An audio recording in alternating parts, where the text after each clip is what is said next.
ঘড়িতে ৯টা বেজে ১৩ মিনিট হচ্ছে। চারদিকে সূর্যের তীক্ষ্ণ রশ্মি ছড়িয়ে পড়েছে। পাখিরাও এবার তাল মিলিয়ে সকালের আহ্বান জানিয়ে শুরু করে দিয়েছে তাদের শুভ সকালের ডাক। ব্যস্ত শহরটি ধীরে ধীরে জীবন্ত হতে শুরু করেছে। হালকা বাতাসে বারান্দায় সাদা পর্দাগুলো হালকা দোল খাচ্ছে। এক মুঠো রোদ এসে উকি দিচ্ছে রুমে। রোদের তীক্ষ্ণতার ফলে ইহানের রুমে বিঘাত ঘটে। সে পিটপিট করে চোখ খোলে, নিজের অবস্থান বোঝার চেষ্টা করতে থাকে। অতঃপর বুঝতে পেরে লাফিয়ে ওঠে। চারদিকে একবার চোখ বুলিয়ে নেয়। চোখ বুলাতে ডান পাশের দেয়ালে থাকা আরিহার ছবিটি তার চোখে পড়ে। অতঃপর আরিহার কথা মাথায় আসতেই সে রুম থেকে বেরিয়ে আসে। ড্রয়িং রুমে আসতেই সে রান্নাঘর হতে কিছু শব্দ পায়। উকি মেরে দেখে আরিহা রান্না করছে। তা দেখে ইহান কিছু না বলে চুপচাপ রুমে চলে আসে। তারপর কাবার থেকে নিজের জামা কাপড় নিয়ে নেয়। কালকে বাসায় আসার পর সে জানতে পারে যে আরিহা অলরেডি ওর সকল জামা কাপড় নিয়ে এসেছে এবং তা কাবার্ডে সাজিয়ে দিয়েছে। ইহান তখন ড্যাব ড্যাব করে আরিহার দিকে তাকিয়েছিল। মানে একজন মানুষ কিভাবে সকল কাজকর্ম এত নিখুঁতভাবে করতে পারে তা সে ভেবে পায় না। ইহান এবার ফ্রেশ হয়ে ডাইনিং টেবিলে গিয়ে বসে। তখনই রান্নাঘর থেকে সাদা শাড়ি পরা এক নারীর দিকে তার চোখ যায়। সাদা শাড়ির মধ্যে রং বেরঙের সুতো দিয়ে কারুকাজ করা, চুলগুলো ছাড়া, চোখে মুখে স্নিগ্ধতা, ঠোঁটে মিষ্টি হাসি। সে বরং কেউ নয়, আরিহা। আরিহাকে দেখার সাথে সাথে ইহান চোখ ফিরিয়ে নেয়। আরিহা ইহানের সামনে নাস্তা রেখে বলে, নাস্তা করে নাও, আজ আমি নিজের হাতে তোমার জন্য রান্না করেছি। ইহান কিছু একটা বলতে গিয়েও বলল না, কেননা খাবার দেখার সাথে সাথে ওর পেট মোচড় দিয়ে ওঠে আর পেটের ইঁদুরগুলো জোরে জোরে ঢোল বাজাতে শুরু করে দেয়। করবেই না বা কেন? কাল সন্ধ্যা হতে যে ইহান এক গ্লাস জুস বাদে কিছুই খায়নি। ইহান এবার পেটের দায়ে চুপচাপ খেতে শুরু করে। এমন সময় ওর চোখ যায় পাশে থাকা পত্রিকাটির দিকে। সাথে সাথে ওর চোখ চড়ক গাছ। ইহান খাবার ছেড়ে দ্রুত পত্রিকাটি হাতে তুলে নেয় আর তাতে লেখা পড়াগুলো পড়ার সাথে সাথে যেন ওর মাথা বাজ পড়ে। সকল মেয়েদের ক্রাশ। ইয়ান মাহমুদ প্রেমের সাগরে হাবুডুবু কাঁদছে। স্ত্রীর প্রতি তার ভালোবাসা যেন অসীম। পত্রিকায় বড় বড় অক্ষরে লেখা হেডলাইনটি পড়ার সাথে সাথে ইহান বিষম খায়। আরিয়া তা দেখে বাঁকাশে এক গ্লাস পানি এগিয়ে দেয়। ইহান দ্রুত তার হাতে নিয়ে গটগট করে খেয়ে ফেলে। তারপর আরিয়ার দিকে তাকিয়ে বলে, এইসব কি? আরিয়া একদম না জানার ফান করে পত্রিকাটা হাতে নিয়ে বলে, কোথায় কি দেখি? বাহ, তোমার আমার কত সুন্দর ছবি দেখি পত্রিকার ফ্রন্ট পেজে এসেছে। দেখো, তুমি কি পরম যত্নে আমায় কোলে করে হাঁটছো। ইস, আগে জানলে আর একটু ভালো করে পোজ দিতাম। ইহানের আর বুঝতে দেরি নেই যে এইসবের পিছে আরিয়ার হাত। ইহান এবার চেয়ার থেকে উঠে আরিয়ার বাহু দুটো চেপে ধরে আর চেঁচিয়ে বলে, এইসব তোমার কারসাজি, তাই না? বারবার এইসব করে দুনিয়াকে কি বোঝাতে চাও আমি তোমায় ভালোবাসি? যত যাই করো, আসল সত্যিটা তুমি বদলাতে পারবে না। একটা কথা শুনে রাখো, আমার মনে তোমার জন্য ঘৃণা বাদে আর কিছু নেই। I just hate you, damn it. এই বলে আরিয়াকে ধাক্কা দিয়ে দূরে সরিয়ে দেয়। আরিয়া তখন মুচকি হেসে বলে, ভালোবাসবে কিনা সেটা তোমার ব্যাপার, কিন্তু তোমার অন্তরালে আমি থাকবো কিনা সেটা আমার ব্যাপার। ভালোবাসার মানুষটিও হৃদয় হতে মুছে যায়, কিন্তু অন্তরাল হতে কখনো কোনো মানুষকে মুছে ফেলা যায় না। সে থাকুক আর না থাকুক, সারা জীবন সে অন্তরালেই রয়ে যায়। যেমনটা ঠিক তোমার বেলায়ও হবে। ইহান তখন হুঙ্কার দিয়ে বলে, কখনো না। তোমাকে আমি শুরু থেকে ঘৃণা করে এসেছি আর ঘৃণা করেই যাব। আরিয়া এবার ইহানের কাছে এসে বলে, তোমার হৃদয়ে আমি কখনোই জায়গা চাইনি, কিন্তু তুমি না চাওয়া বশত আমায় তোমার হৃদয়ে জায়গা দিয়েছিলে। কেননা ভালোবাসা ঘৃণা দুটাই হৃদয়ের গহীনে থাকে। তোমার ভালোবাসা না পেলেও ঘৃণা কিন্তু বারবার পেয়েই চলেছি, তাও গভীরভাবে। এই বলে আরিহা ইহানের ঠোঁটে হালকা করে ঠোঁট ছুঁয়ে দিয়ে চলে যায় আর ইহান মূর্তির ন্যায় দাঁড়িয়ে থাকে। আরিয়া নিজের কেবিনে বসে আছে, ইজি চেয়ারে গাটা এলিয়ে দিয়ে চোখ বন্ধ করে। তখনই আরিয়ার ফোনটা বেজে ওঠে। মেসেঞ্জারে ভিডিও কলের রিংটনটি বাজছে। আরিয়া এবার বিরক্তিকর একটা ভাব নিয়ে ফোনটা হাতে তুলে সাথে সাথে ওর মুখে থাকা বিরক্তিকর ভাব দূর হয়ে যায়। একদম শান্ত চোখে কতক্ষণ মোবাইলের দিকে তাকিয়ে থাকে। অতঃপর ফোনটি তোলার সাথে সাথে একটু পুরুষালী কণ্ঠ কানে ভেসে আসে।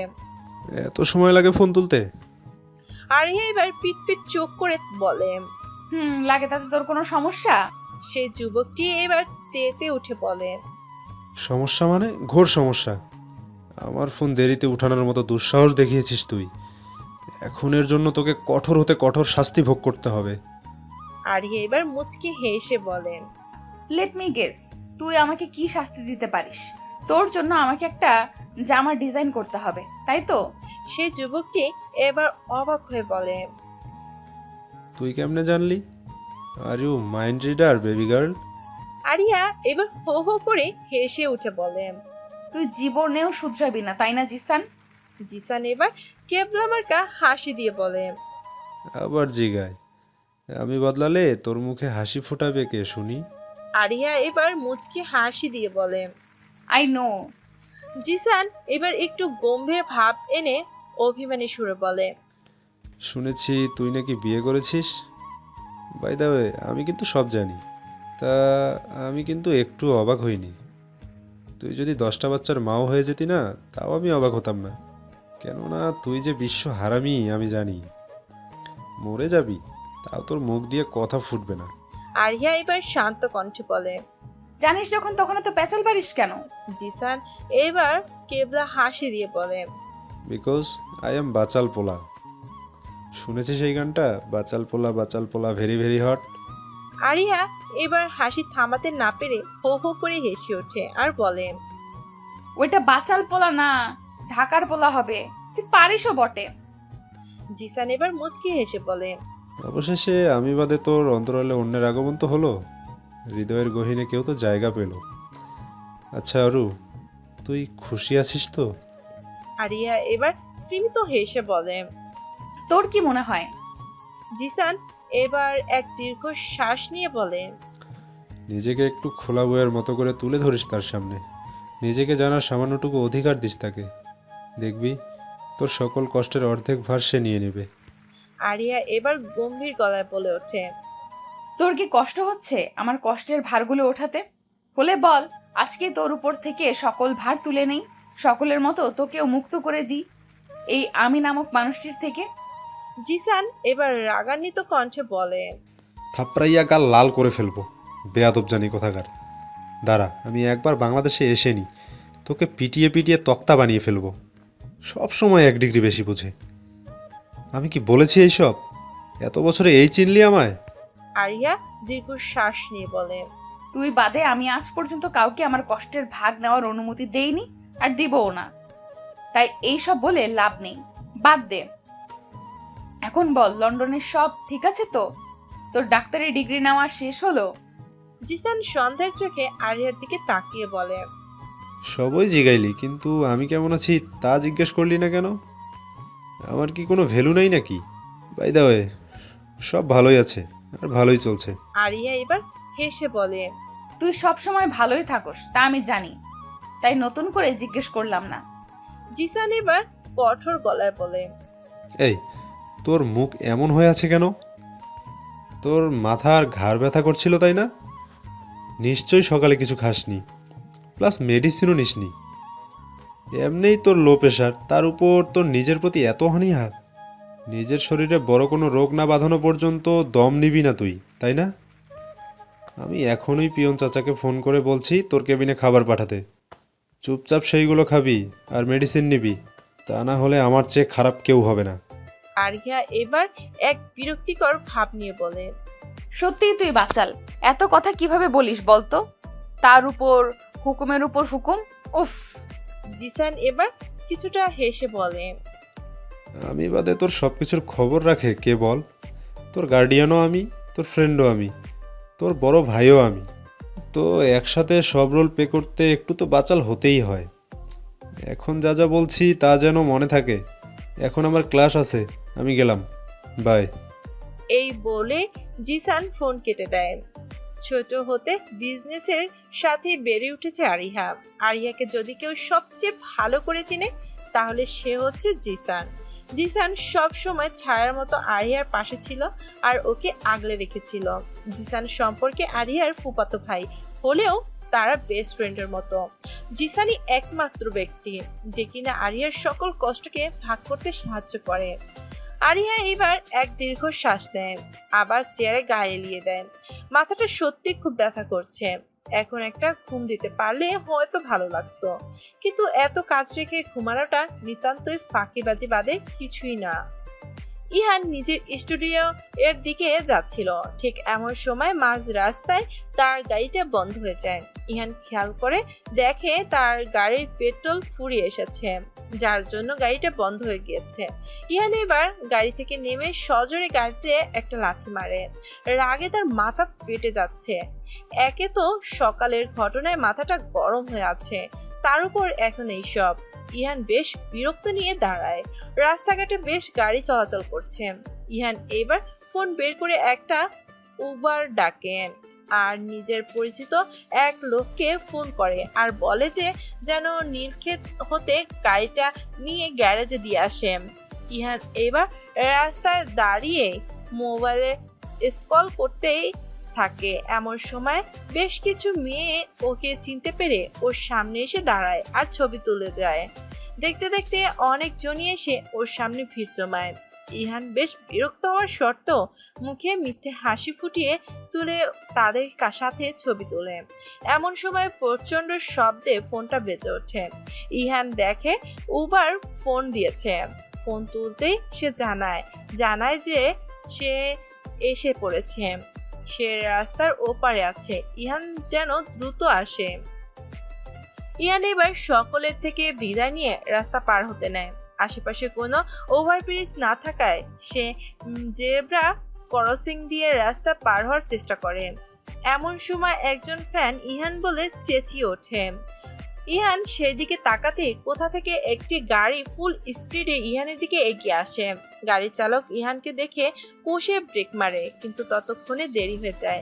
গাড়িটা ইহানের সাথে ধাক্কা খেয়ে যায় আর ইহান নিজের জায়গা থেকে কিছুটা দূরে ছিটকে পড়ে।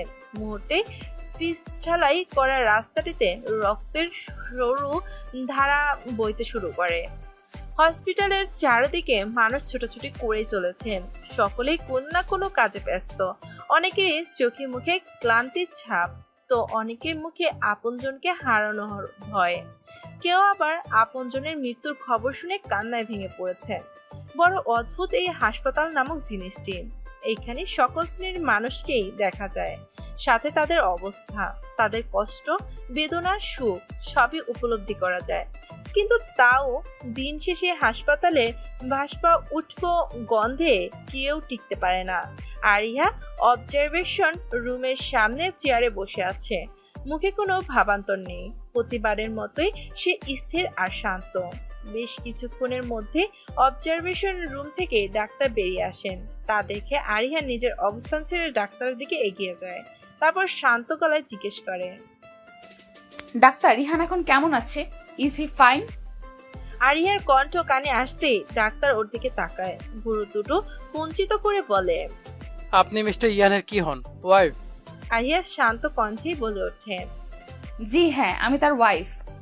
এই কথা শোনার সাথে সাথে ডাক্তার ভুরুকুটি যেন আরো কুঞ্চিত হয়ে যায়। সে বলে ওঠে, আপনি কি শিওর আপনি তার ওয়াইফ? না মানে হাজবেন্ড অ্যাক্সিডেন্ট হয়েছে, তার সঙ্গে তো ওয়াইফের অবস্থা নাজল হয়ে যায়, কেঁদে কেঁদে একাকার হয়ে যায়, পুরো হসপিটাল কাঁপিয়ে ফেলে সে। কিন্তু আপনার বেলায় তেমন কিছু হচ্ছে না, পুরো উল্টো ব্যাপার, চেঞ্জ। আরিয়া এবার বিরক্তি মাখা চোখে ডাক্তারটির দিকে তাকায়। তারপর ডাক্তারটির উপর থেকে নিচ পর্যন্ত ভালোভাবে চেক করে নেয়। ছেলেটির বয়স বেশি না আর কমও না, হয়তো 6 থেকে 7 বছর করে ডাক্তারি করে। চোখে কালো মোটা ফ্রেমের চশমা, কাঁধ হতে একটু নিচে অ্যাপ্রনের তার নেম প্লেটটি ঝুলছে, তাতে গোটা অক্ষরে লেখা ডক্টর মাহমুদ শাফিন নামটি লেখা। আরিয়া সেটা দেখে এবার বিরক্তিমাখা কণ্ঠে বলে ওঠে, ডক্টর শাফিন, এইখানে সেখানে কথা না বলে যদি কাজের কথাটা বলতেন তাহলে খুশি হতাম। ইহান কেমন আছে? আরিয়ার এমন জবাবে ডক্টর সাফিন কিছুটা অপ্রস্তুত হয়ে যায়, যার অপ্রস্তুত সুরেই বলে ওঠে, ও হ্যাঁ, মিস্টার ইয়ান ভালো আছে। মাথার দিকটা সামান্য কেটে গিয়েছে আর ডান হাতটায় ফ্র্যাকচার হয়ে গেছে। অ্যাক্সিডেন্টটা মাইনর হওয়ার জন্য তেমন কোনো ইনজুরি হয়নি। মেডিসিন দিয়ে দিচ্ছি, সেগুলো ঠিকমতো খেলে আর প্রপার রেস্ট নিলে দ্রুত সুস্থ হয়ে যাবেন বলে আশা করছি। আর হ্যাঁ, তাকে কমপক্ষে 15 দিন পর্যন্ত বেড রেস্টে থাকতে হবে। হাতটা যাতে একদম নাড়াচাড়া না করতে পারে, ওই দিকে বেশ খেয়াল রাখবেন। আরিয়া এবার শান্ত গলায় বলে ওঠে। রিলিজ কবে দিচ্ছেন? ডক্টর সাফিন স্মিত হেসে বলে। একটু পরেই। আরিয়া এবার থ্যাংক ইউ বলে পাশ কেটে চলে যেতে নেয়। তখন মিস্টার শাহিন বলে ওঠে, আপনি সত্যি সকল হতে ভিন্ন। আমার পুরো ক্যারিয়ারে আমি এতটা শক্ত মনে মানুষ কখনো দেখিনি। আরিয়া একবার মুখ ঘুরিয়ে পিছে তাকায়, তারপর কিছু না বলে অবজারভেশনের রুমের ভিতরে প্রবেশ করে। আকাশে অন্ধকার ছেয়ে আছে, মাঝে মধ্যে শোনা যাচ্ছে মেঘের ভয়ঙ্কর ডাক। বাইরে শো শো করে বাতাস বইছে, সাথে হচ্ছে মুষলধারে বৃষ্টি। বৈশাখ মাসের এমন হুটহাট বৃষ্টি তেমন কোনো আচমকা বিষয় নয়। গাছের পাতা বেয়ে চুয়ে চুয়ে পড়ছে বৃষ্টির শীতল স্পর্শ। সেই স্পর্শে তারা হয়ে উঠেছে সতেজ আর প্রাণবন্ত। রাস্তার একপাশে কিছু রাস্তার ছেলেমেয়েরা মেতে উঠেছে এই বৃষ্টির শীতল স্পর্শ পেয়ে। কয়েকজন বৃষ্টি ভেজা নয়নতারা ফুলগুলো মুখে তাদের কিবেক মিষ্টি হাসি। রাস্তায় চলাচল ব্যক্তিরা পাশের দোকানগুলোতে ছাউনিতে দাঁড়িয়ে অপেক্ষার প্রহর গুনছে। আরিয়া জানালার পাশে মাথা ঠেকিয়ে স্বচ্ছ কাচের ফাঁক দিয়ে এতক্ষণ এইসব কিছু গভীরভাবে লক্ষ্য করছিল। কেন যেন আজ এইসব দেখতে বেশ ভালো লাগছে তার। তার এইসব পর্যবেক্ষণ করার মাঝেই ইহান জেগে ওঠে আর নড়াচড়া করতে শুরু করে। ক্লান্তির জন্য ইহান এসেই ঘুমিয়ে পড়েছিল। প্রায় 2 ঘন্টা পর গিয়ে ওর ঘুমটা ভাঙলো। আরিয়া এবার ইহানের দিকে তাকায়। ইহানকে নড়াচড়া করতে দেখে ওর দিকে এগিয়ে যায়। আরিয়া ইহানের কাছে গিয়ে ওকে উঠিয়ে বসিয়ে দিতে গেলে ইহান বাধা দেয় আর নিজে নিজে ওঠার চেষ্টা করে, কিন্তু প্রতিবারের মতোই ব্যর্থ হয়।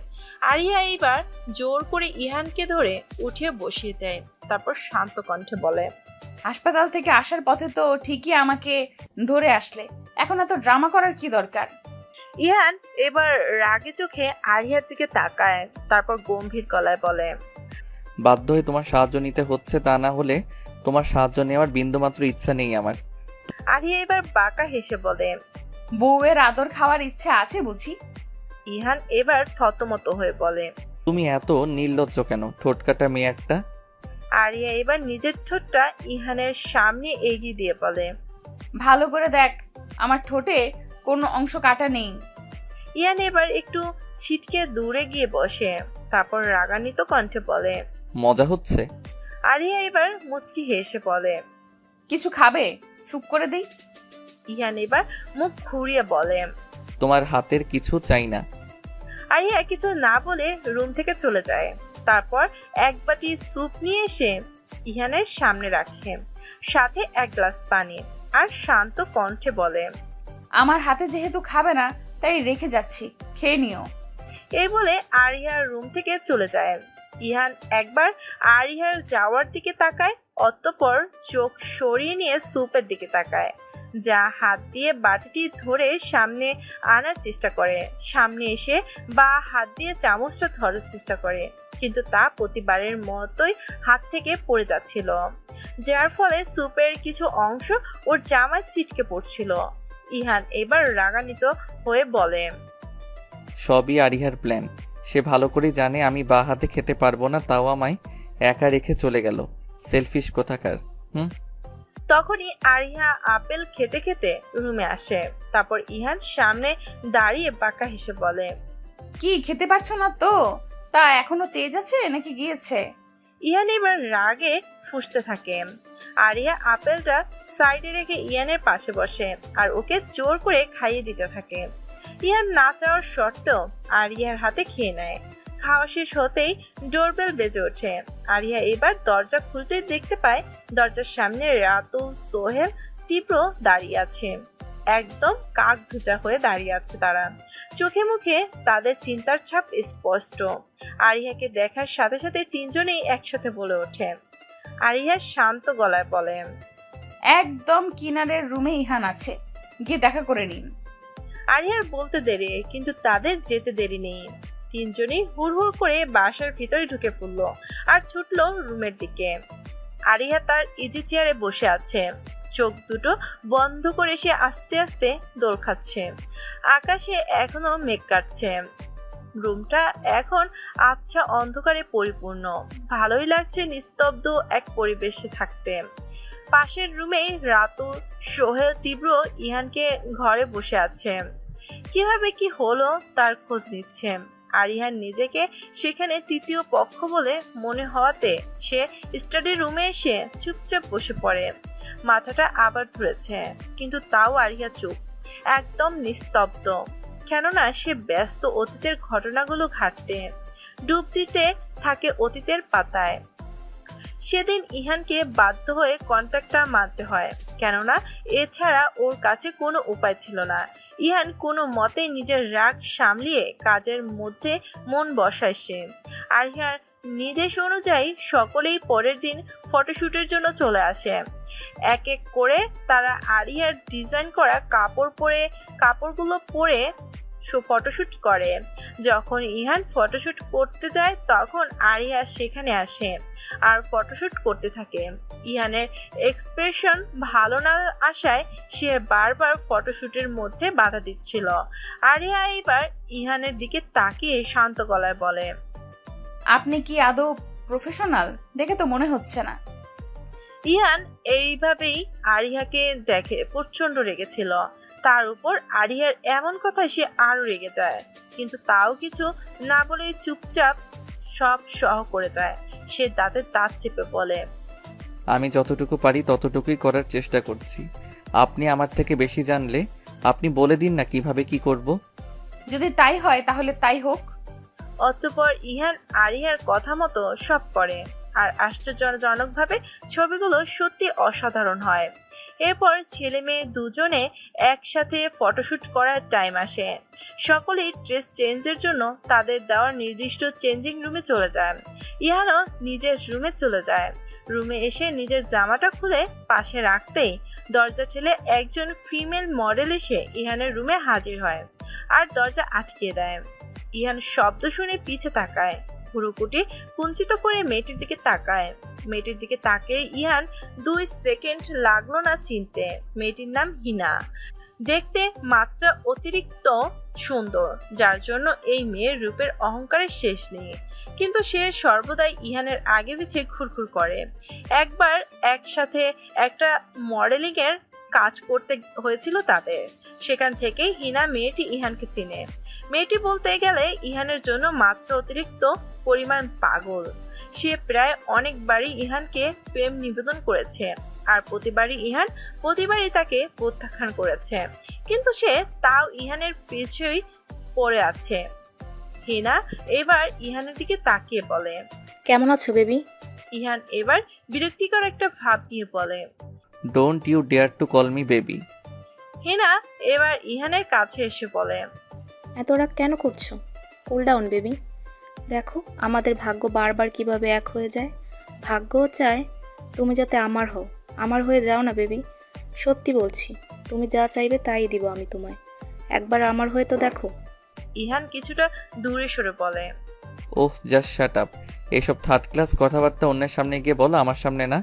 ব্লাডি বিচ, তোমাকে দেখলেও গা গলিয়ে আসে আমার। দূরে থাকো আমার থেকে, আর বেরিয়ে যাও রুম থেকে। হিনা এবার রেগে গিয়ে বলে, এত কিসের দেমাক তোমার?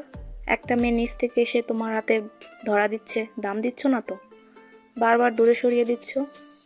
কিন্তু আর না, আজকের পর থেকে তুমি সমাজে মুখ দেখাতে পারবে না।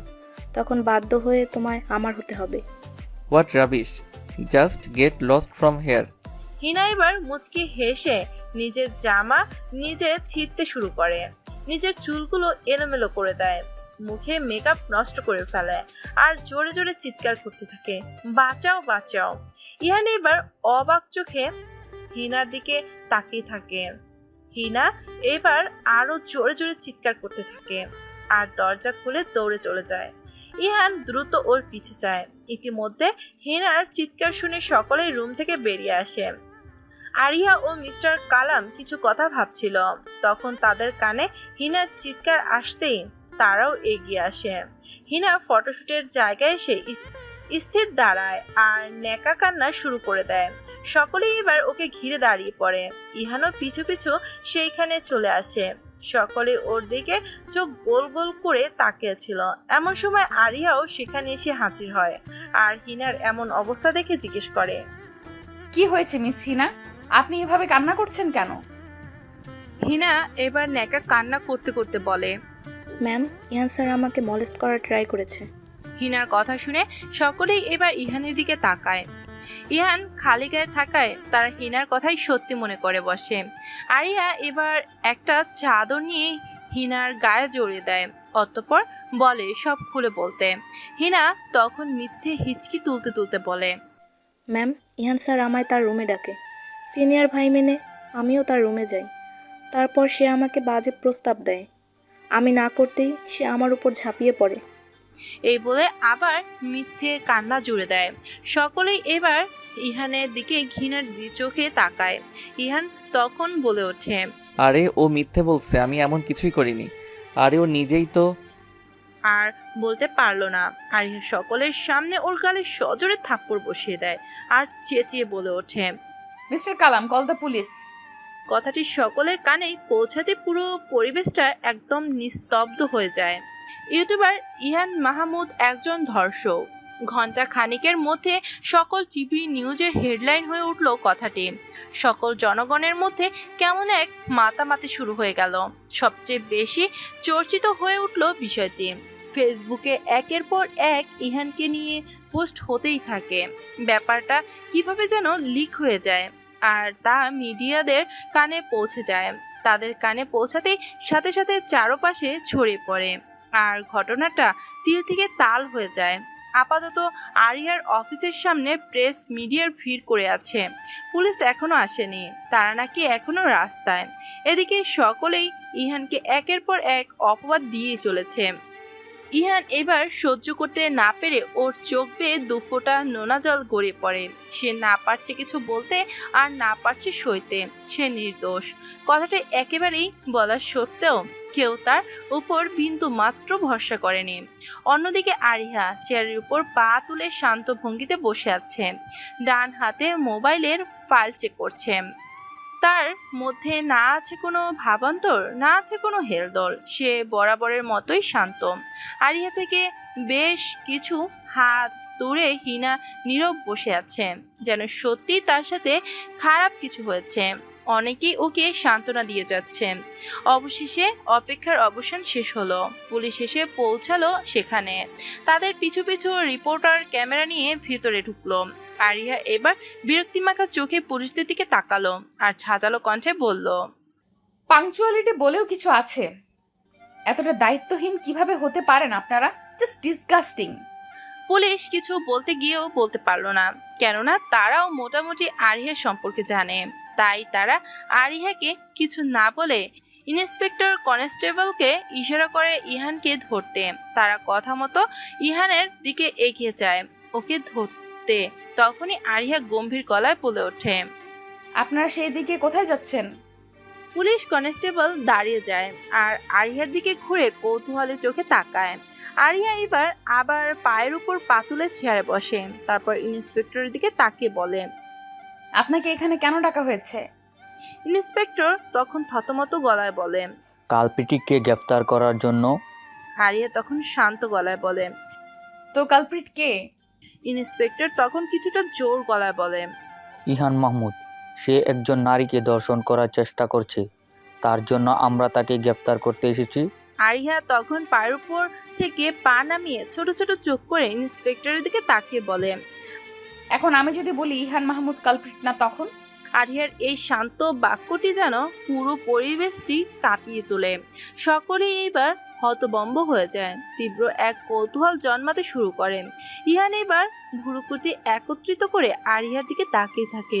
আরিয়া করতে কি চাচ্ছে তা বোঝার চেষ্টা করে। ইন্সপেক্টর তখন অবাক করা চোখে বলে, মানে আরিয়া তখন পাশ থেকে একটা পেপসির বোতল তাকে নিয়ে একবার চুমুক দিয়ে অতঃপর শান্ত ভঙ্গিতে বলে, মানে খুব জলদি বলছি, তার আগে আপনি কষ্ট করে আমার কিছু প্রশ্নের উত্তর দেন। একজন ধর্ষিতা বা ধর্ষণ হতে বাঁচার জন্য ঠিক কি কি করে? ইন্সপেক্টর তখন অপ্রস্তুত গলায় বলে ওঠে, তার প্রতিপক্ষকে আঘাত করে, যেমন আঁচড় কেটে বা তার দুর্বল জায়গায় আঘাত করে, বা অনেক সময় তার গায়ে কামড় বসায়, অনেক সময় কোনো ভারী জিনিস দিয়ে তার প্রতিপক্ষকে আঘাত করে। আরিয়া আবার পেপসিটিতে চুমুক দিয়ে শান্ত ভঙ্গিতে বলে, কিন্তু মিস্টার ইহান মাহমুদের মধ্যে আপনার বলা সেই সব পার্শ্ব প্রতিক্রিয়ার মধ্যে কোনোটাই নেই। না আছে কোনো আঁচড়ের দাগ, না আছে কোনো রকম দাগ, আর না আছে তার শরীরে কোনো আঘাত। একবার ভালো মতো দেখুন তাকে, সে একদম ফিট। তা কথা হচ্ছে, মিস হিনা নিজেকে কিভাবে সেভ করলো? আরিয়ার কথা যেন সকলের মাথায় বিষয়টা খেলে যায়। সকলেই এইবার ইহানকে ও ইহানের উপর থেকে নিচ পর্যন্ত পর্যবেক্ষণ করতে থাকে। সত্যি ইহানের গায়ে বিন্দু মাত্র কোনো দাগ বা আঘাত নেই। আরিয়া এবার পুরো পেপসিটি খেয়ে ফেলে বলে, তার থেকেও বড় কথা, একজন ধর্ষক সর্বদা অস্থির থাকে, যা চোখ মুখ দেখেই বোঝা যায়। কিন্তু মিস্টার ইহানের বেলায় তেমন কিছুই আমরা দেখিনি। তিনি শান্তই ছিলেন, সাথে তার মধ্যে কিছুটা বিস্ময়কর ভাব ছিল। Am I right everyone? সবাই এবার ইহানের মুখভঙ্গি মনে করার চেষ্টা করে। অতঃপর মনে পড়তেই সকলে আরিয়ার হাতে হা মিলায়। আরিয়া এবার হিনার দিকে তাকিয়ে বলে, যার সাথে আপত্তিকর কিছু হয়ে থাকে তার মুখে সর্বদা ভয় ঝুলে থাকে, আর যে তাকে নষ্ট করার চেষ্টা করেছে তার চোখের সামনে কোনো মেয়েই সহ্য করতে পারে না। সে তাকে দেখে ভয় চিৎকার করতে থাকে আর ভয়ে কাঁপতে থাকে, বারবার নিজের শরীর ঘষতে থাকে সে স্পর্শগুলো মোছার জন্য। কিন্তু মিস হিনা তার মধ্যে কিছুই করছে না, এমনকি তার শরীরে কোনো দাগ পর্যন্তও নেই। এবার সকলের দৃষ্টি গিয়ে হিনার উপর স্থির হয়। হিনা তো ভয়ে এখন ঘামতে থাকে, কিছু চেয়েও বলতে পারছিল না। সকল কথা যেন গলায় দলা পাকিয়ে আসছিল। আরিয়া তখন আবার বলে ওঠে, তো আপনারাই এখন বলেন কাকে আপনাদের আসল দোষী মনে হয়। অবশ্য আমার কাছে যথার্থ প্রমাণ আছে যে কে দোষী আর কে না। তবুও যুক্তি দিয়ে ঠিক কতটুকু ভেরিফাই করা যায় যে কে কালপ্রিট? সবাই তখন হিনার দিকে সন্দেহের দৃষ্টিতে তাকায়। 100%-এর মধ্যে 80 হিনার নাম নেই। আরিয়া তখন মুচকি হেসে মিস্টার কালামকে কিছু একটা আনতে বলে।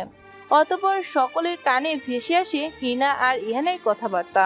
রুমে থাকাকালীন যেই সব কথাবার্তা তাদের মধ্যে হয়েছিল সেই সব পুনরাবৃত্তি হতে থাকে। সকলেই এইবার শকড হয়ে যায়। আরিয়া তখন সকলের দিকে তাকিয়ে বলে, আপনাদের অগোচরে সকলেরই চেঞ্জিং রুমে একটি করে অডিও বাগ লাগানো হয়েছিল, যাতে আপনারা যদি আমাদের অফিসের ইম্পর্টেন্ট নিউজ কাউকে দেন বা দেওয়ার চেষ্টা করেন তাহলে যাতে আমরা তা জানতে পারি। এই অডিও বাগ আমাদের অফিসের বিভিন্ন আনাচে কানাচে আছে। এইটা আমাদের কোম্পানির সেফটির জন্য করা হয়েছে, কিন্তু এইটা যে এই কাজেও আসবে জানতাম না। So now all is clear, mister Ihan is innocent and Miss Hina is culprit. সকলেই এবার নির্বাক হয়ে যায়। হিনা যে এমন একটা কাজ করবে কেউ কল্পনা করতে পারেনি। সকলেই হিনার দিকে ঘৃণা ভরা দৃষ্টিতে তাকায়। মিডিয়ার লোকেরা তো যেন তাজা নতুন খবর পেয়ে যায়। তারা এবার হিনার দিকে ফোকাস করতে থাকে। নিউজটিকে কিভাবে আরো হিট করা যায় সেই নিয়ে তাদের যত চিন্তাধারা। আরিয়া এবার নিজেই নিজের শেষ উক্তিটি রাখে, অ্যান্ড মিস্টার ইহান তখন আপনাকে থাপ্পড় মারার জন্য দুঃখিত। তখন আপনার বোকামো দেখে রাগ উঠে যায়। আপনি নিজের দিকে কোনো খেয়াল না করে এই মেয়ের পিছে পিছে ছুটে আসলেন, তাই তখন আপনার অবস্থা দেখে রাগ উঠে যায়, যার জন্য নিজেকে ঠিক রাখতে না পেরে থাপ্পড়টা মেরে বসি। আর ইন্সপেক্টর, প্লিজ দ্রুত এই আবর্জনাকে এখান থেকে নিয়ে যান। I give you 5 minutes. এই বলে আরিয়া আরো 1 মিনিট না দাঁড়িয়ে দ্রুত পায়ে সেখান থেকে চলে যায়। ইন্সপেক্টর তখন হিনাকে গ্রেফতার করে নিয়ে যায়। নিজের কেবিনে ইজি চেয়ারে আরিয়া গা এলিয়ে বসে থাকে। তার মাথাটা ধরেছে। এত ঝামেলা আর ভালো লাগছে না তার। এইসব উটকো ঝামেলার জন্য কাজটা অর্ধেক রয়ে গেছে, কত কাজ বাকি। যখন সে এইসব ভাবছিল তখনই ইহান তার কেবিনে প্রবেশ করে আর চেঁচিয়ে বলে ওঠে, এত ড্রামা করার কি দরকার ছিল? আগে বললে কি হতো আমি নির্দোষ? যখন সকালেই আমায় ধর্ষকের ট্যাগ লাগিয়ে দিয়েছিল তখন আর নিজেকে দুধে ধোয়া তুলসী পাতা প্রমাণ করে কি লাভ ছিল? যত অপদস্থ হওয়ার তো হয়ে গিয়েছিলাম আমি। ইহানের চেঁচানো শুনে আরিয়া চোখ খুলে তার দিকে তাকায়, অতঃপর বিরক্তি মাখা কণ্ঠে বলে, সকল তথ্য বেরিয়ে আসার নির্দিষ্ট একটা সময় থাকে। সেই নির্দিষ্ট সময় ব্যতীত সত্যতা যখন অসময়ে বেরিয়ে আসলে তখন এর মাধুর্যটাই নষ্ট হয়ে যায়। অসময়ে সত্যের কোনো ভ্যালু নেই। আর এমনিও সাসপেন্সের পর যখন আসল সত্য বেরিয়ে আসে তখন সকলের মুখভঙ্গিটা দেখার মতো থাকে। ইহান এইবার কিছুটা চেঁচিয়ে বলে ওঠে, স্টপ দিস ননসেন্স। আপনি এসব ইচ্ছে করে করেছেন জানি। অন্যের ফিলিংস নিয়ে খেলতে খুব ভালো লাগে তাই না? অন্যের মান সম্মান ধুলোই মিশে যাক, তাতে আপনার কিছুই যায় আসে না। এই 1 ঘন্টা আমার উপর দিয়ে কি গিয়েছে আপনার কোনো ধারণা আছে? কতটা লাঞ্ছিত হয়েছে আমি। আরিয়া এবার গম্ভীর গলায় বলে, whatever. By the way, আপনার আমায় ধন্যবাদ দেওয়া উচিত। আপনার নাম থেকে এত বড় একটা অপবাদ মুছে ফেললাম আমি। ইহান এবার চেঁচিয়ে বলে, thanks my food. I just hate you a lot. দরজায় নাড়া পড়তেই আরিয়া অতীতের ভাবনা থেকে বেরিয়ে আসে। শান্ত ভঙ্গিতে এগিয়ে যায় দরজার দিকে। দরজা খুলতেই দেখে তীব্র দাঁড়িয়ে আছে। আরিয়াকে দেখার সাথে সাথে তীব্র একটা মিষ্টি হাসি হেসে বলে, আমরা চলে যাচ্ছি, তুমি প্লিজ ইহানের একটু খেয়াল রেখো। আরিয়া তখন স্তিমিত হেসে বলে, হ্যাঁ অবশ্যই। অতঃপর তীব্র আরিয়াকে বিদায় জানিয়ে সকলের সাথে বেরিয়ে যায়। আরিয়া এবার ধীর গতিতে রান্নাঘরে যায়। সেখানে গিয়ে ইহানের জন্য রাতের খাবারটা রান্না করতে থাকে। রান্না শেষে সে রুমে যেতেই আরিয়ার ভুরুকুটি একত্রিত হয়ে যায়। সে এবার তিক্ত গলায় বলে, ইহান। আরিয়ার কণ্ঠ কানে আসতে ইহান শটান হয়ে দাঁড়িয়ে পড়ে, মুখটা একদম কাচুমাচু করে ফেলে। আরিয়া এবার ইহানের সামনে গিয়ে দাঁড়ায় আর তার দিকে তীক্ষ্ণ দৃষ্টি নিক্ষেপ করে। আরিয়া এবার তিক্ত গলায় বলে ওঠে, তুমি আমার পার্স থেকে কি চেক করছিলে? ইহান এবার কিছুটা এনিয়ে বিনিয়ে বলে, আসলে মানে। আরিয়া এবার শান্ত ভঙ্গিতে দাঁড়িয়ে বলে, পেঁচানো কথা আমি একদম লাইক করি না ইহান। সে ইট স্ট্রেট ফরওয়ার্ড। ইহান এবার এক দীর্ঘ নিঃশ্বাস দিয়ে বলে, আসলে নিজের ফোনটা খুঁজছিলাম, রুমে দেখলাম পেলাম না, তাই ভাবলাম হয়তো তোমার পার্সে হবে, তাই আর কি। আরিয়া এবার কিছুটা বিরক্তিকর সুরে বলে, লাইক সিরিয়াসলি? এমন একটা অ্যাক্সিডেন্ট করে তোমার মনে হয় যে তোমার ফোন আদৌ আস্ত আছে? রাস্তায় কোথায় না কোথায় পড়ে ভেঙে গিয়েছে অথবা কেউ উঠিয়ে নিয়েছে, তা কে জানে? মানে ন্যূনতম জ্ঞানবোধ বলেও কিছু আছে। ইহান এবার চিন্তিত কণ্ঠে বলে, ফোনটা যদি বাই এনি চান্স কেউ নিয়ে থাকে তাহলে তো এখনই মানি ট্রান্সফারের সকল মাধ্যম কিছু সময়ের জন্য ব্লক করাতে হবে, তা না হলে প্রবলেম হয়ে যাবে। আরিয়া তখন কাপড়ের সামনে গিয়ে ইহানের জামা কাপড় বের করতে করতে বলে, আমি আগেই সবকিছু করে ফেলেছি। ইহান এবার অবাক চোখে আরিয়ার দিকে তাকিয়ে থাকে। সে অপ্রস্তুত সুরে বলে ওঠে, তুমি একা সবকিছু এত স্মুথলি কিভাবে হ্যান্ডেল করো? মানে কোনো কাজে কখনো খুঁত থাকে না? একটা ঘটনার সাথে জড়িত সকল কাজ একা অনায়াসে মনে রাখো, প্লাস ওইগুলো সঠিক সময়ে করেও ফেলো। হাউ? আরিয়া তখন সরু দৃষ্টিতে ইহানের দিকে তাকায়, তারপর তাচ্ছিলের হাসি দিয়ে বলে, ছোট থেকে একা হাতে সব হ্যান্ডেল করতে করতে অভ্যস্ত হয়ে গিয়েছি। আর এমনিও একা হাতে সবকিছু হ্যান্ডেল করার চেষ্টা আমায় করানো হয়েছে। ইহান তখন বলে, নিশ্চয়ই এসব তোমার বাবা মাই শিখিয়েছে, মেয়েকে একদম পরিপূর্ণ বানিয়েছে। বাবা মার কথা শুনতেই আরিয়ার মাথায় দপ করে আগুন জ্বলে ওঠে। পায়ের রক্ত মাথায় চড়ে বসে, চোখ দুটো ভীষণ লাল হয়ে ওঠে। রাগে সুরে রিরি করে কাঁপতে থাকে। নিজের দুটো হাত মুষ্টিবদ্ধ করে চোখ দুটো বুজে ফেলে। নিজের রাগকে কোনো মতো শান্ত করার চেষ্টা করে। দাঁতে দাঁত চেপে আরিয়া বলে, আমি ওয়াশরুম থেকে আসছি, তার তোমায় চেঞ্জ করে দিচ্ছি।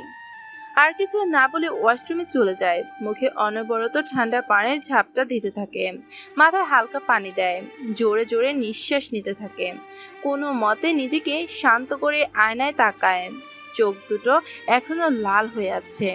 আরিয়া এবার নিজের রাগকে সংযত করে বাইরে বেরিয়ে এসে নিজের ড্রয়ার থেকে একটা চকলেট বের করে আর সাথে সাথে তা খুলে মুখে পুরে নেয়। তারপর 4টে চকলেট সে মুখে পুরে নেয়।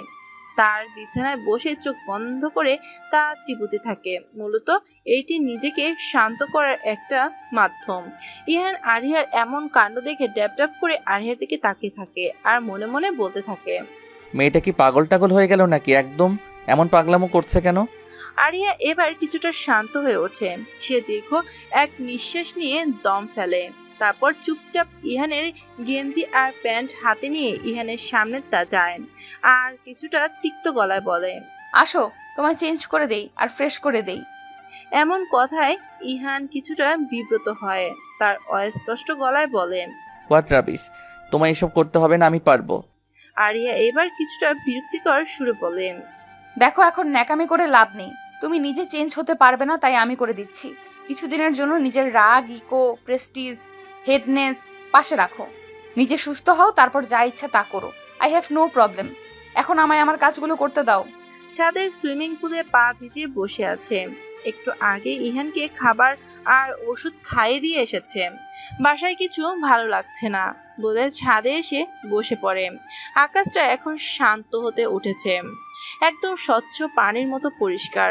তার মধ্যে একটি তারার ঝিকিমিকি আলো ফুটে উঠেছে। ঢেউ খেলানো বাতাসের আরিহার সাদা ওড়নাটি উঠছে। ডান পাশ দিয়ে সাদা কামিজের কিনারটি পানি ডুবে মরার আপ্রাণ চেষ্টা করছে, কিন্তু কিছুতেই পানির নাগালটা পাচ্ছে না। আরিহার ভঙ্গি শান্ত, দেখা গেল ভিতরে তার ভয় চলছে এক অসীম ঝড়। শান্ত আরিহাটি আজ অশান্ত হয়ে উঠেছে। তাই তো নিজেকে আর ধরে রাখতে না পেরে আরিয়া ফোন লাগায় আজমির সাহেবকে। এক রাতে মেয়ের নাম্বার থেকে ফোন পেয়ে আজমির সাহেব কিছুটা অবাক হন, সাথে বিচলিতও হয়ে ওঠেন। মেয়েটা এভাবেই কখনো নিজ থেকে ফোন করে না, তার উপর আজ করেছে, তাও এত রাতে। মেয়েটার কোনো বিপদ হলো না তো? আজমির সাহেব এবার দ্রুত ফোনটা তোলেন, তারপর বিচলিত কণ্ঠে বলে ওঠেন, কি হয়েছে মা, এত রাতে যে ফোন দিয়েছিস? আরিয়া তখন কিছু না বলে সরাসরি একটা প্রশ্ন করে বলে, আমাকে আপনারা এই পৃথিবীতে কেন এনেছিলেন? এর মুখ্য উদ্দেশ্য কি ছিল? মেয়ের এমন কথায় আজমির সাহেবের বুকটা মোচড় দিয়ে ওঠে। তিনি বুঝতে পারেন যে আজ হয়তো কিছু একটা ঠিক নেই। সে বিচলিত সুরে বলেন, মা কি হয়েছে, এইভাবে কেন কথা বলছো? না কিছু হয়নি, সরি আপনাকে এত রাতে ডিস্টার্ব করার জন্য। শুভরাত্রি। আরিয়া এবার বুঝতে পারে সে কি বলেছে। আরিয়া এবার নিজেকে কিছুটা সংযত রেখে বলে, এই বলে কট করে ফোনটা কেটে দেয় আরিহা। আজমির সাহেব কিছুক্ষণ ফোনের স্ক্রিনের দিকে তাকিয়ে থাকে। তার বুঝতে দেরি নেই যে মেয়েটা আজ খুব কষ্টে আছে, কিন্তু কেন তা তারা জানা নেই। আচ্ছা, পুরানো ক্ষতগুলো কি আবার সতেজ হয়ে উঠেছে? না, এইটা হতে পারে না। আজমির সাহেব দ্রুত কাউকে ফোন দেন। আরিয়া আনমনে বসেছিল, এমন সময় জিসানের মেসেজ আসে ফোনে। আরিয়া ফোনটা হাতে নিয়ে জিসানের মেসেজটি পড়তে শুরু করে। নেট অন কর অরুকে বাচ্চি, কখন থেকে ভিডিও কল দিচ্ছি তোকে। আরিয়া এবার চুপচাপ ফোনের নেটটা অন করে। নেট অন হতেই জিসানের কল হামলে পড়ে ফোনে। আরিয়া এবার ফোনটা রিসিভ করে, সাথে সাথে জিসান ওর উপর কথার ঝুড়ি নিয়ে হামলা পড়ে। ওই মাইয়া, বিয়া কইরা কি দুনিয়াদারি সব ভুলে বসে আছিস, নাকি আমাকে ভোলানোর মাস্টার প্ল্যান করছিস? এক কথা কান খুলে শুনে রাখ, এই জন্মে তুই আমাকে ভুলাবার পারবি না। যদি ভোলার চেষ্টাও করস না, তাহলে তোকে ধরে হেমিড্যাকটিলাস ফ্রেনাটাসের জুস খাইয়ে দিব বলে দিলাম। আরিয়া এবার ভুরুকুটি জোড়া করে বলে, হেমিড্যাকটিলাস ফ্রেনাটাস মানে টিকটিকি না? জিসান এবার একটা ইনোসেন্ট ফেস করে বলে। হুম। আরিয়া এবার হো হো করে হেসে উঠে বলে, তুই পারসও বটে, এর জন্যই বলি ডাক্তারি পড়া মানুষদের সাথে কখনো বন্ধুত্ব রাখতে নেই।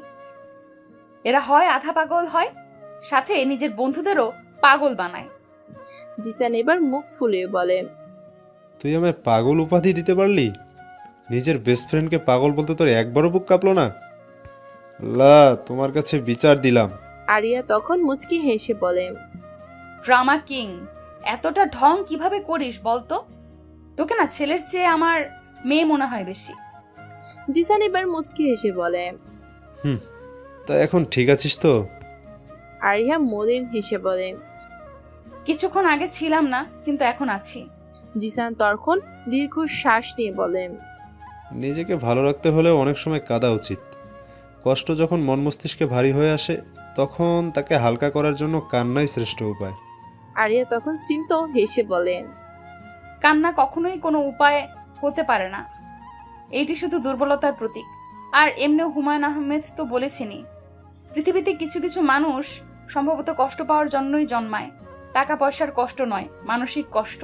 আর কষ্ট আমি তো একই মুদ্রের ওপিট উপিট। জিসান এবার নীরবে শুধু এক দীর্ঘশ্বাস ফেলে, তারপর অতঃপর কথাটা না বাড়িয়ে আরিহার সাথে অন্য কথায় মেতে ওঠে। ঘুমের ঘরে ইহান নিজের বুকের উপর ভারী কিছু অনুভব করে। সে আদো আদো করে চোখ খুলে দেখে আরিহা ওর বুকের বাঁ পাশে গুটি মেরে শুয়ে আছে। বুকের এক পাশে মাথাটা রেখে বাইরের দিকে পুরো শরীরটা রেখেছে, যাতে ইহান হাতে প্রেশার না পড়ে। ইহান এবার বিরক্তিকর একটা ভাব এনে আরিহার দিকে তাকায়, তারপর কর্কশ কণ্ঠে বলে ওঠে, মানে এখন একজন অসুস্থ রোগীকেও ছাড় দিবে না তুমি? দেখতেই পারছো আমার এক হাত ভাঙা, তার উপর আহত আমি। এর মধ্যে বুকে শুতেই হবে তোমার, তাই না? আর কত কষ্ট দিতে চাও? ইহানের কণ্ঠ আরিহার কানে আসতেই সে সচেতন হয়ে ওঠে, কিন্তু চোখ না খুলে বলে, কষ্ট হোক আর যাই হোক, তোমায় সহ্য করতে হবে। এই বুকে এখন শুধু আমার অধিকার। এইখানে এখন মাথা না রাখলে যে আমার ঘুম হবে না। আমি যে নিরুপায়। আর এখন কোনো কথা নয়। ইহান এবার মুখে বিরক্তিকর ভাব নিয়ে বিড়বিড় করে বলে, ইরিটেটিং। এই বলে সেইভাবেই ঘুমিয়ে পড়ে। দেখতে দেখতে 2 দিন কেটে যায়। আরিয়া বেশ ভালোই খেয়াল রাখছে ইহানের। সব কাজ সে করে দিচ্ছে, বাসা থেকেই অফিসের কাজ দেখছে।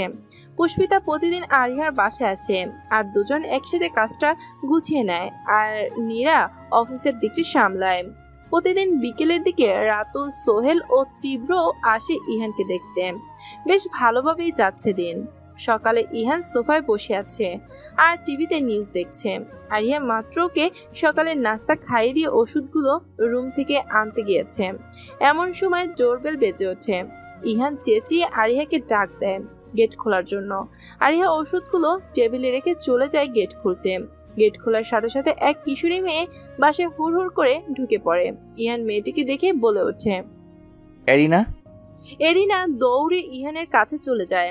তার পাশে বসে তাকে বিচলিত কণ্ঠে বলতে থাকে, ভাইয়া তুই ঠিক আছিস তো? এসব কিভাবে হলো? কত ব্যথা পেয়েছিস? ইহান এবার বিস্মিত কণ্ঠে বলে ওঠে, আমি তো ঠিক আছি, কিন্তু তুই কানাডা থেকে একা কিভাবে আসলি? আর এই বাসা বা চিনলি কিভাবে? এরিনা তখন মুচকি হেসে বলে, ভাবি এখানে আসার সব ব্যবস্থা আগেই করে রেখেছিল, তাই আসতে কোনো প্রবলেম হয়নি। ইহান এবার বিস্মিত চোখে আরিয়ার দিকে তাকিয়ে থাকে। আরিয়া বাঁকা হেসে দাঁড়িয়ে আছে।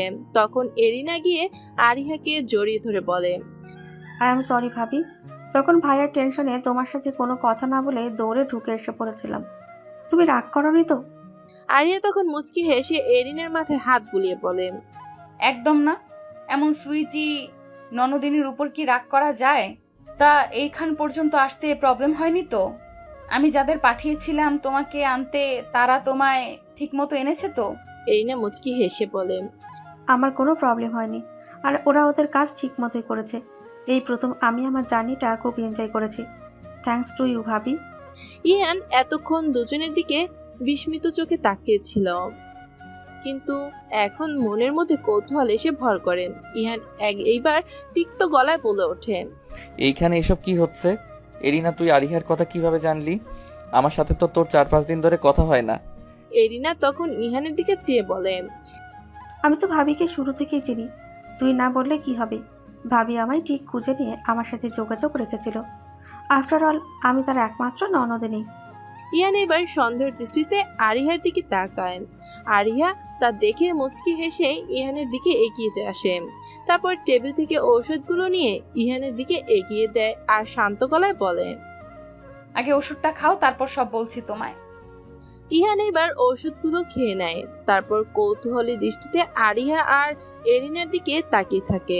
আরিহা এরিনার কাছে গিয়ে দাঁড়িয়ে বাঁকা হেসে বলে, তা কি বলো নন্দিনী? তোমার ভাইকে সব বলে দিব কিভাবে তুমি আমায় সাহায্য করেছো, কিভাবে তুমি ইহানকে বাধ্য করেছো আমার সাথে এই বিয়েটা করতে। এরিনা এবার মাথা চুলকাতে চুলকাতে বলে। বড় আরিয়া এবার মুচকি হেসে বলে, থাক, তুমিই বলো। আমি বললে হয়তো তোমার উপর বেশি রাগ করবে, বরং তুমিই বলো। এরিনা এইবার দাঁত কেলিয়ে ইহানের দিকে তাকায়, তারপর বলে, আসলে ভাইয়া, ভাবি তোকে মিথ্যে বলে বিয়ে করেছিল। তোর বিয়ের দিন ভাবি আমায় কিডন্যাপ করেনি, সেই সব ছিল ড্রামা। যখন ভাবি আমায় বলে তুই নাকি ভাবির সাথে রাগ করে ব্রেকআপ করেছিস আর ভাবিকে বিয়েও করতে চাইছিস না, তখন খুব রাগ হয় আমার। তাই আমি আর ভাবি মিলে আমার কিডন্যাপিংয়ের নাটক করি আর ওই ভিডিওটা করি, যাতে তোর মনে হয় তুই আমার বিয়ে না করলে ভাবি আমার ক্ষতি করবে। আমি জানতাম আমার কথা আসলে তুমি না করতে পারবে না, তাই এমনটা করি। সরি ভাইয়া। প্রথম তো আরিয়ার সাথে ব্রেকআপের কথা শুনে ইহান চমকে ওঠে, আর সে মনে মনে বলতে থাকে, আরিয়ার সাথে আমার রিলেশন ছিলই কবে যে ব্রেকআপ হবে। অতঃপর বুঝতে দেরি নেই একটি আরিয়ার বানানো কোনো মিথ্যা। কিন্তু এরিনার কথা শেষ হতেই ইহান রাগে ফেটে যায়। মানে যার কথা চিন্তা করে সে এত কিছু করলো, তার কোনোটাই সত্য ছিল না, সবই মিথ্যে সাজানো এক নাটক। ইহান এবার চেঁচিয়ে বলে, এত বড় বিশ্বাসঘাতকতা করলি তুই আমার সাথে? এই মেয়ের কথায় এসে নিজের ভাইকে ধোকা দিল। এরিনা এবার কিছুটা অবাক হয়ে বলে, ভাইয়া এইভাবে বলছিস কেন? ইহান তখন চেঁচিয়ে ওঠে, তো কিভাবে বলবো? তোর এই এক কাজে আমি ঠিক কতটুকু কষ্ট পেয়েছি তা না বললেই নয়। কাজটা তুই ঠিক করিস নি এরিনা, আমার ইমোশন নিয়ে এইভাবে না খেললেও পারতি। এই বলে ইহান গটগট করে রুমে চলে যায়, আর এরিনা ছলছল চোখে আরিহার সামনে তাকায়। আরিহা তখন মুচকি হেসে বলে, তোমার ভাইয়ের মাথাটা এখন গরম, তাই এমন করছে। মাথা ঠান্ডা হলে দেখবে সব ঠিক হয়ে যাবে। আপাতত এখন ফ্রেশ হয়ে এসো, কিছু খাও, তারপর ভাইয়ার কাছে যাও। কিউট করে সরি বললেই দেখবে সব রাগ ভুলে মাফ করে দিবে। এরিনা আরিহার কথায় আশ্বস্ত হলো। তারপর আরিহার দেখানো রুমের দিকে চলে যায়, আর আরিহা চলে যায় তার স্টাডি রুমে চলে যায়। বৈশাখ মাসের তিক্ত গরমের আভা চারদিকে ছড়িয়ে পড়েছে। মাথার উপর জ্বলন্ত অগ্নিপিণ্ডটি জলজল করে জ্বলছে, আর তার তীক্ষ্ণ প্রভাবে ফেলছে মানুষের উপর। সকলে যেন আজ অতিষ্ঠ হয়ে উঠেছে। বাতাসের ছিটে ফোটাও নেই আজ। গাছের পাতাগুলোও যেন আজ নড়তে ভুলে গিয়েছে। স্থির হয়ে আছে তারা, আর অপেক্ষার প্রহর গুনছে ঠিক কখন এক দমকা হাওয়া এসে তাদের ছুঁয়ে যাবে, আর তারা খিলখিলিয়ে হেসে উঠবে। পাখিও যেন ক্লান্ত হয়ে অলস ভঙ্গিতে গাছের ডালে বসে বসে ঝিমোচ্ছে। সব মিলিয়ে আজ এক তিক্ততা ছড়িয়ে পড়েছে আজ। ইয়ান বারান্দায় দাঁড়িয়ে আছে, খুব কষ্ট করে একটা সিগারেট ধরায় সে। বা হাতের আঙুলের ফাঁকে মাঝে জ্বলন্ত সিগারেটটি চেপে ধরে আছে সে। কিছুক্ষণ পরপরই ইহান তা ওষ্ঠ দুটির মাঝে চেপে ধরছে, টান দিচ্ছে, আর বাতাসে বিষাক্ত নিকোটিনের ধোঁয়া উড়িয়ে দিচ্ছে। চোখ দুটো ভীষণ লাল। অতীতের স্মৃতিগুলো মনের কোণে নাড়া দিচ্ছে। সেই দিনের কথাটা বারবার মনে পড়ছে, যেদিন ওর গায়ে ধর্ষকের ট্যাগটা লেগে যায়, হয়রানি সহ করতে হয় তাকে। সে আস্তে আস্তে ডুবতে সেই অতীতের পাতায়। বাসায় এসে ইহান সেদিন নিজের রুমে থাকা সকল জড় বস্তু ভেঙে ফেলে। নিজের রাগটা শান্ত করার একটা প্রক্রিয়া স্বরূপ এই কাজটি করে সে, কিন্তু তাতেও তার রাগ যেন কমেনি। ড্রয়িং রুমের সোফায় মাথা চেপে বসে সে, চোখ দুটো দিয়ে আগুন ঝরছে। টিভি অন করতে একটা নিউজ চোখে পড়ে। ইউটিউবার ইহান মাহমুদ একজন ধর্ষক, তার চরিত্র খারাপ, সে পশু হতেও অধম। পুরো সত্যিটা বেরিয়ে আসার পরও মিডিয়ার লোকেরা নিজের চ্যানেলের রিচ বাড়াতে সে আগের নিউজটি আঁকড়ে রাখে। কয়েকটি চ্যানেলে ইহানকে নির্দোষ বলা হলেও অনেকটিতে এখনো তাকেই ধর্ষকের উপাধি দিয়ে রেখেছে। ইহান ফোন বের করে নেট অন করতে হাজারো নোটিফিকেশন এসে ভিড় জমায় তার ফোনে। 500+ মেসেজ এসে জমা হয় ইনবক্সে। সবটিতে তাকে অশ্লীল ভাষায় গালিগালাজ করা হয়েছে। তার প্রত্যেকটা পোস্টে তাকে বাজে বাজে কথা বলা হয়েছে, তাকে কলঙ্কিত করা হয়েছে। ওর বাবা মা, জাত, ধর্ম, ওর চরিত্র নিয়ে অনেক বাজে মন্তব্য করা হয়েছে। এমনকি তার ইউটিউব চ্যানেলেও একই মন্তব্য করা দেখা দিয়ে গিয়েছে। ফেসবুকে ওকে নিয়ে হাজারো ট্রল শুরু হয়ে গিয়েছে ইতিমধ্যে। বাঙালি জাতি এমনই, তারা আসল সত্যিটা না জেনেই আগে ভাগেই মাতামাতি শুরু করে দেয়। মিথ্যেকেই তারা বানিয়ে ফেলে চিরন্তর সত্য। সেই মিথ্যে নিয়েই তারা মাতামাতি শুরু করে। আসল সত্যি যখন বেরিয়ে আসে তখনও তারা সেই মিথ্যেটার পিছনে ছোটে। এটাই হচ্ছে এই দেশের ট্রেন্ড। যখন সে বিষয়ে একবার সকলের মাঝে ছড়াবে তখন তারা সেই বিষয়টি নিয়ে মাতিয়ে উঠবে। সত্য নাকি মিথ্যে তা কখনোই যাচাই বাছাই করে না। ইহানের বেলায় ঠিক তাই হয়েছে।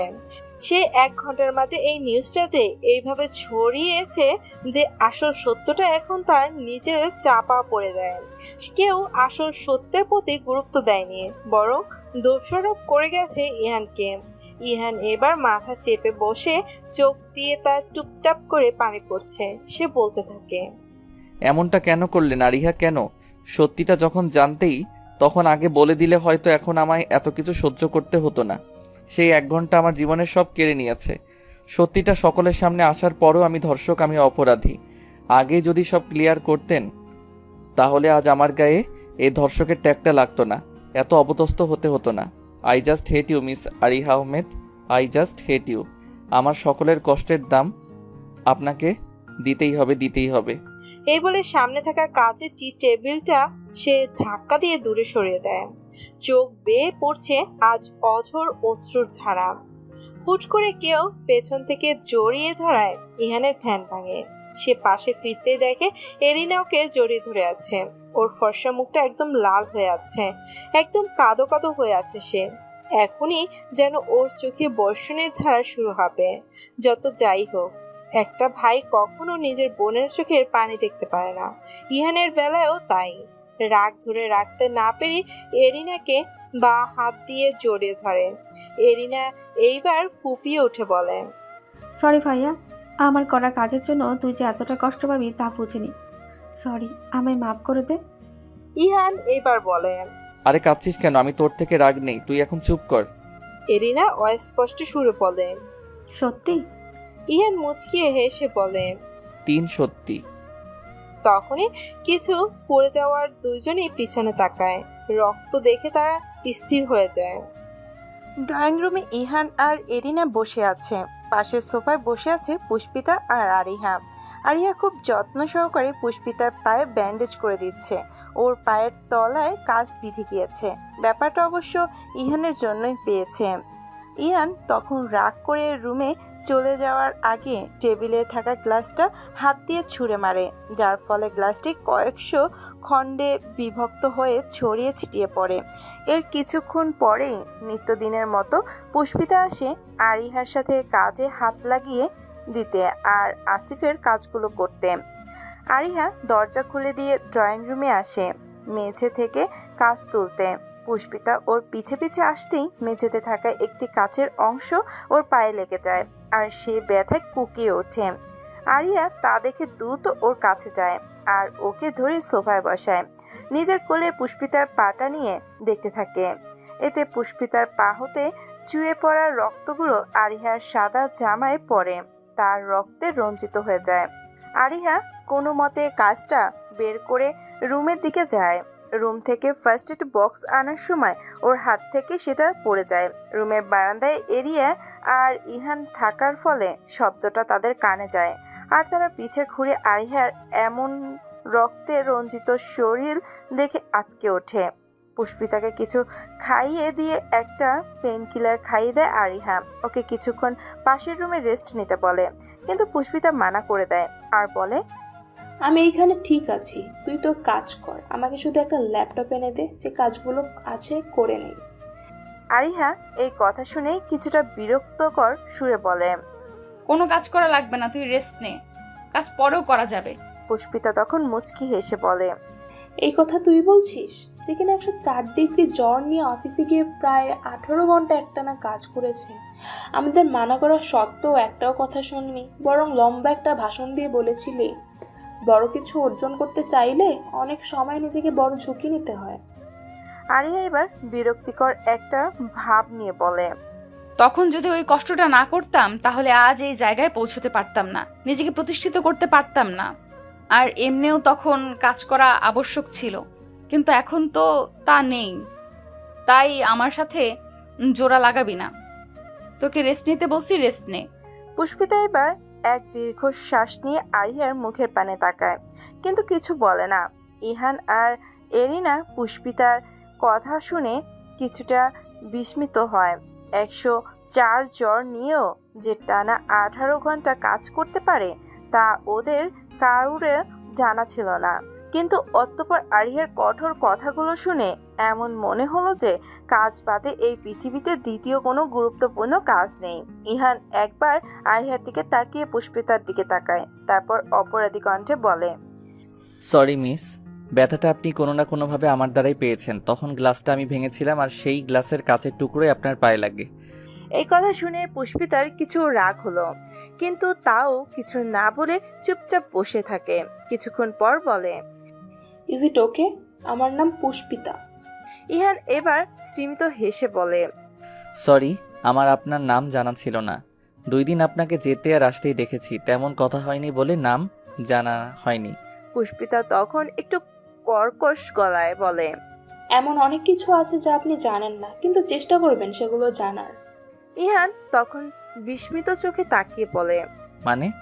পুষ্পিতা তখন মুচকি হেসে বলে, সময় আসলে জেনে যাবেন। ইহান আর কিছু বলতে যাবে, তখন আরিয়া শান্ত গলায় বলে, ইহান, তোমায় ফ্রেশ করিয়ে দিতে হবে, আসো। আর আমি পাশের কাজগুলো রেখেছি, কেউ আর এখন সেই দিকে যেও না। তখন পুষ্পিতা বলে, আর শোন, আমি আজকে এই একটা সার্ভেন্টের ব্যবস্থা করেছি যে বাড়ির সকল কাজ করে দিবে। তুই একা হাতে এত কিছু সামলাতে পারবি না। আগে একা ছিলি বলে পেরেছিলি, কিন্তু এখন একা নয়। আরিয়া তখন সম্মতি জানিয়ে ইহানকে রুমে নিয়ে যায়। এরিনা নিজের রুমে গিয়ে ঘুমিয়ে পড়ে। এতটা লং জার্নি করে এসে সে এখন বেশ ক্লান্ত। পুষ্পিতা সোফায় বসে মোবাইলে গেম খেলতে থাকে। বিকেলে যথাসময় তীব্র আর সোহেল চলে আসে। রাতুল আজ আসেনি, সে আজ অর্পিকে নিয়ে গেছে ডেটে। তীব্র বাসায় ঢোকার সময় সোফায় বসে থাকা পুষ্পিতার দিকে তাকায়। সে বসে বসে মোবাইলে কিছু কাজ করছে। পুষ্পিতা আজ লেমন কালারের একটা চুড়িদার পরেছে, গলায় সাদা আর লেমন সেটের স্কার্ফ, সামনের দিকে কাটা ছোট ছোট চুল কপালের অর্ধেকটা জুড়ে বিচরণ চালিয়ে যাচ্ছে। শ্যামলা মুখখানিকটাতে যেন হাজারো মায়া এসে ভর করেছে। তীব্র কিছুক্ষণ পুষ্পিতার দিকে চেয়ে থেকে ইহানের রুমের দিকে অগ্রসর হয়। আরিয়া তখন রুমে বসে কাজ করছিল। তাদের দেখে কুশল বিনিময় করে স্টাডি রুমে চলে যায় আর ফোনের বাইরে থেকে কিছু অর্ডার করে নেয়। বেশ কিছুক্ষণ পর তীব্র এসে পুষ্পিতার পাশে বসে। পুষ্পিতা নিজের পাশে কারোর অস্তিত্ব খুব বুঝতে পেরে পাশে তাকায়। তীব্রের মুখখানি চোখে পড়তেই নিজের মুখখানিতে বিরক্তকর একটা ভাব এনে হানা দেয়। তীব্র তা দেখে দাঁত কেলিয়ে একটা ক্লোজ আপ হাসি দেয়। এতে পুষ্পিতার ভুরুজোড়া কুঞ্চিত করে তাকায়। তীব্র তখন সেই ক্লোজ আপ হাসি দিয়ে বলে, কেমন আছো পুষ্পরানী? পুষ্পরানীর নামটা শুনেই পুষ্পিতার গা জ্বলে ওঠে। সে তীক্ষ্ণ দৃষ্টিতে তীব্রর দিকে তাকায়, তারপর উপর থেকে নিচ পর্যন্ত একবার ভালো মতো দেখে নেয়। তীব্রর পরনে ব্ল্যাক একটা গেঞ্জি, তার উপর ব্লু কালারের একটি T shirt, blue jeans pant পরা, বা হাতে একটা ব্লু ব্যান্ডের ঘড়ি, চুলগুলো ব্রাশ করা। গায়ের রং ইহানের থেকে একটু চাপা, কিন্তু তাও এইটা ফর্সার কাতারে পড়েই মনে হলো পুষ্পিতার। পুষ্পিতার এমন তীক্ষ্ণ দৃষ্টি দেখে তীব্র কিছুটা অপ্রস্তুত হয়ে যায়। সে অপ্রস্তুত গলায় বলে, এভাবে কি দেখছো? পুষ্পিতা তখন মুচকি হেসে বলে, দেখছি যে ভদ্রবেশী বাদর দেখতে কেমন হয়। চেহারা ভোলাবালা ইনোসেন্ট মার্কা হলেও কথাবার্তা শুনে মনে হয় আস্ত একটা রোমিও। মুচকির হাসির পেছনে লুকিয়ে থাকা অপমানটা তীব্র বুঝতে পেরে তীক্ষ্ণ দৃষ্টিতে তাকিয়ে বলে, যদি বলি রাস্তার রোমিওটাও শুধু তোমার জন্যই হয়েছে। পুষ্পিতা এবার মুচকি হেসে বলে, লেম মার্কা কথা বন্ধ করো। এসব ডায়লগ 90 দশকের প্রেমিক পুরুষরা ব্যবহার করত, এখন এইটার কোনো কাজে আসবে না, সো কেটে পড়েন। তীব্র এবার বলে, কেটে তো পড়তেই হবে, কিন্তু তোমার সাথে পুষ্পরানী। পুষ্পিতা এবার বিরক্ত করে একটা ভাব নিয়ে বলে, হোয়াট ইজ পুষ্পরানী? আমার নাম পুষ্পিতা, ওকে? আর প্রতিদিন কি লাগিয়ে দেন বলেন তো? সেই পার্টির রাত থেকে পিছে পড়ে আছেন। তীব্র তখন মিষ্টি হাসি দিয়ে বলে, তুমি আমার হৃদয়ের পুষ্পরাণী, আর তোমার পিছে না পড়ে উপায় আসে? তোমার মায়ের জালে যে ফেঁসে গিয়েছি আমি, এখন এই জাল থেকে বেরিয়ে আসা সম্ভব নয় গো পুষ্পরাণী। পুষ্পিতা এবার তেতে উঠে বলে, নামটা শুনলেই গাটা জ্বলে যায়। উফ। এই বলে উঠতে নেবে তখনই পায়ের যন্ত্রণায় সে কুঁকড়ে ওঠে আর সোফায় বসে পড়ে। সাথে সাথে তীব্র পুষ্পিতার পায়ের দিকে তাকায়। পুষ্পিতার পায়ের আঘাতটা দেখার সাথে সাথেই ওর বুকটা মোচড় দিয়ে ওঠে। পুষ্পিতার জন্য যে তার মনে এক আলাদাই অনুভূতি কাজ করে, কিন্তু এই অনুভূতির নামটা এখনো কোনো নাম পায়নি সে। এইটা কি ভালো লাগা না ভালোবাসা তা নিয়ে এখনো সে বিভ্রান্তিতে আছে। তীব্র এবার দ্রুত নিচে বসে পুষ্পিতার নিজের কোলে নেয় আর দেখতে থাকে। বোঝাই যাচ্ছে পায়ে হয়তো বা কাজ বিঁধেছে। হুট করে তীব্রের এমন কথায় পুষ্পিতা হকচকিয়ে ওঠে আর সে কিছুটা অস্পষ্ট সুরে বলে, আরে কি করছেন? তীব্র এবার রাগী দৃষ্টিতে পুষ্পিতার দিকে তাকায়, তারপর কিছু না বলে উঠে দাঁড়ায়। আরিহা যে রুমে আছে সেখানে উকি দিয়ে বলে, ভাবি, তোমার বান্ধবীকে নিয়ে যাচ্ছে, ঠিকমতো বাসায় পৌঁছে দিবনে। এই বলে তীব্র দ্রুত দরজা খুলে পুষ্পিতার সামনে আসে। কিছু বোঝার আগেই ওকে কোলে তুলে নেয় আর হাঁটা শুরু করে। এমন কিছু হবে পুষ্পিতা কল্পনাও ভাবেনি। ও বিস্মিত দৃষ্টিতে তীব্রের দিকে তাকিয়ে আছে।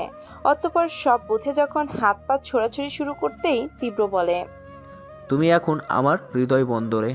আমি এখন চাইলে যা ইচ্ছা তাই করতে পারি, তাই ভদ্রমেয়ের মতো চুপচাপ থাকো। তা নাহলে আমার এই ইনোসেন্ট মার্কা চেহারায় রাভান দেখতে পাবা। পুষ্পিতা এবার তীক্ষ্ণ দৃষ্টিতে তীব্রের দিকে তাকায়, যেন এখনই কাঁচা চিবিয়ে খাবে। এইদিকে তীব্রের কথা শুনে আরিহা যেন কিছুটা বিস্মিত হয়। সে দ্রুত বাইরে এসে দেখে তীব্র পুষ্পিতাকে কোলে তুলে নিয়ে যাচ্ছে। তা দেখে সে স্থির হয়ে যায়। তারপর সে সেই দিকে তাকিয়ে স্তিমিত হেসে বলে, নিউ লাভ স্টোরি। এই বলে দরজা আটকাতে যাবে তখনই ডেলিভারি বয় এসে খাবার নিয়ে হাজির হয়। আরিহা তখন বিল পে করে সবাইকে খাওয়ার জন্য ডাক দেয়। ইহান আর সোহেল এসে বসে পড়ে। দুজন তীব্রকে খুঁজতে থাকে আর আরিহা বলে, ও চলে গিয়েছে। ইহান আর সোহেল বিস্ময়কর চোখে বলে, কেন আর কখন? আরিহা এই এরিনার রুমের দিকে যেতে যেতে বলে, তা না হয় তাকেই জিজ্ঞেস করো। আরিহার এমন উত্তরে ইহান আর সোহেল ওর যাওয়ার দিকে ভুরু কুচকিয়ে তাকিয়ে থাকে।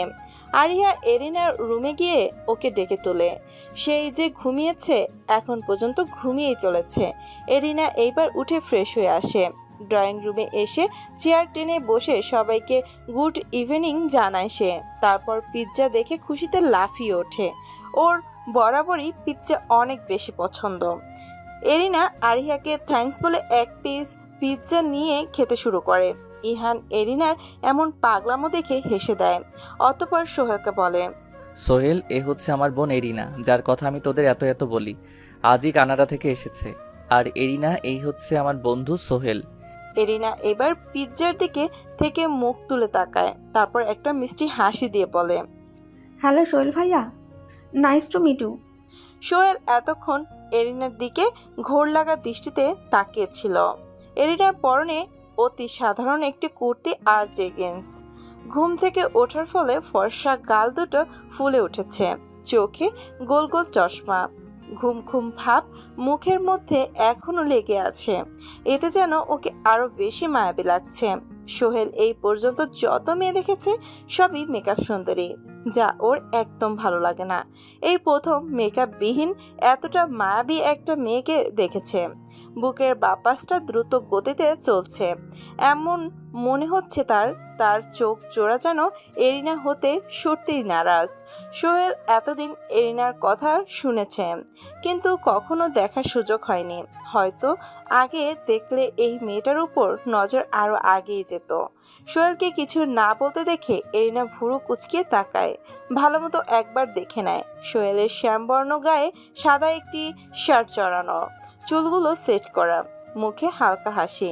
এরিনা এইবার ইহানের দিকে তাকিয়ে বলে, ভাইয়া why he is no answering? Is he deaf or dumb but does not look?